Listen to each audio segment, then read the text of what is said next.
Hello guys, welcome back now. This is Jana Girl. Just wanna flex our 3 days vacation in Bantayan Island.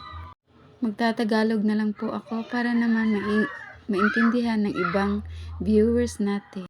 Anyways guys, ito pala yung first stopover namin. Magbe-breakfast po kami dito sa may Jollibee. Kasi po yung mga bata ay nagugutom na.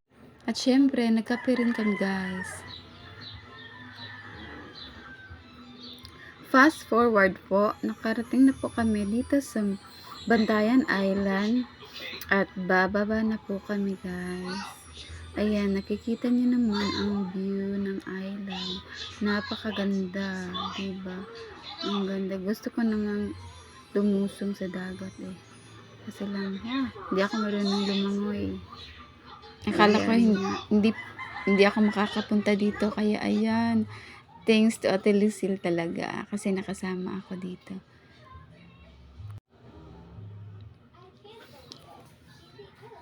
Ayan nga yung anak ko, napakakulit, takbo ng takbo. Gia pala yung pangalan niya guys. Pangalawang anak ko yan. Yan. Ayan guys, nasa service na nga kami guys. Papuntang Santa Fe sa aming titirhan.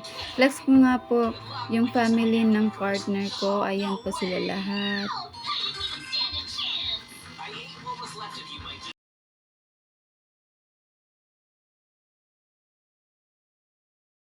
Ayan, kakarating lang namin sa bahay na aming titirhan dito sa may Santa Fe, Bantayan Island. Kakarating lang namin kaya ayan, busy sila sa pag-a-arrange ng mga gamit nila at sa pagpili ng kwarto. Anyways, nakapili naman po kami lahat ng kwarto. May 4 na kwarto, isang kusina, sa napakalaking bahay at malawak na backyard nila. Ito nga, nagsuka si Baste dahil nga sa kakatakbo.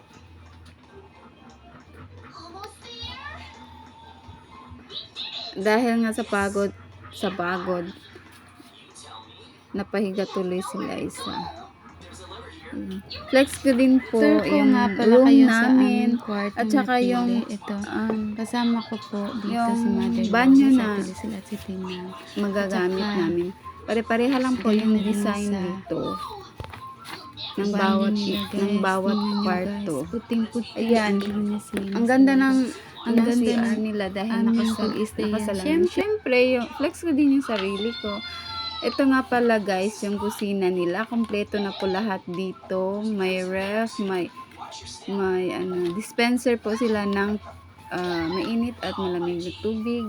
Ayan, may TV din po sila.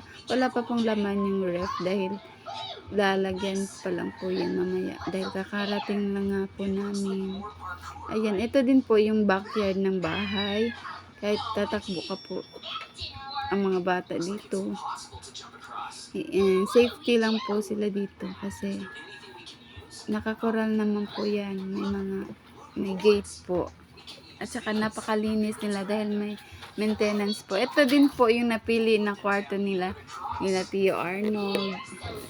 Ayan, busy nga po sila. Parang ako lang yung hindi pa busy ngayon guys sa kakakuha ng video. Ayan, ito yung lamesa na gagamitin namin maya-maya pagkakain kami ng dinner. Yan, lumabas na naman po kami lahat dahil nga maghahanap kami ng makakain namin for our lunch. At ito yung napili namin parkingan ng service. Bababa kami maya-maya.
Ayan guys, may napili na nga silang menu kung saan kami kakain. At ayan, may fan pala ako dito guys, si kuya na nakakalo. Ayan nga pala yung panganay kong anak, pumipili na ng mga keychain dahil po ang dami nilang keychain na magaganda po, lahat po dito. Halos kompleto na po, kahit mga t-shirt, mga souvenirs po na nakarating kayo dito sa may Bantayan Island.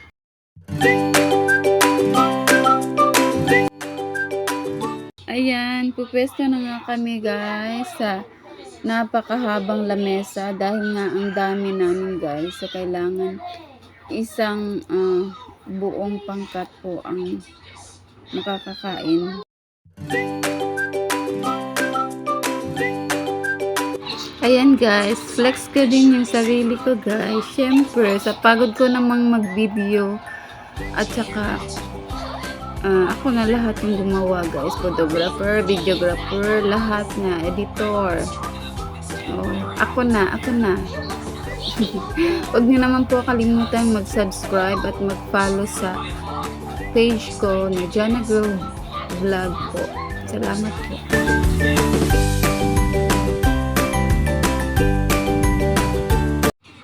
Ayan si kuya guys, hindi ko akalain na may fan pala po ako dito sa Tinder Point, Bantayan Island na nanonood.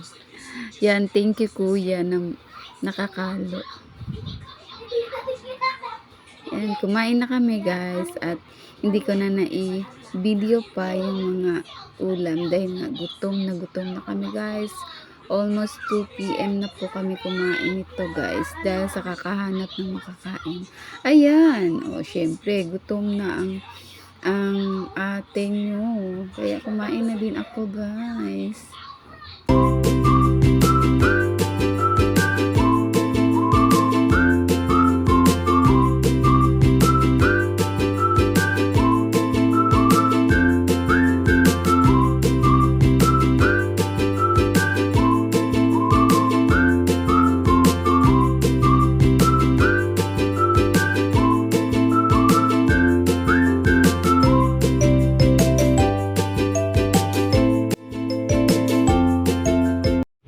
Fast forward po, andito na po kami sa bahay.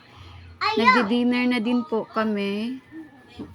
Ayan nga po, sabay-sabay kami nag-dinner dahil hindi kami lahat kakasya sa lamesa. Kaya ayan, yung iba ay nasa upuan na lang po.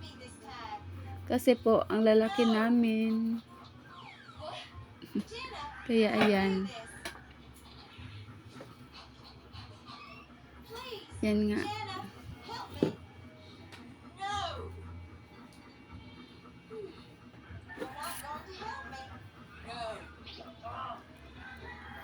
Dito na lang po guys para sa unang araw namin dito sa Santa Fe, Bantayan Island. Thanks for watching po. Please don't forget to like and subscribe.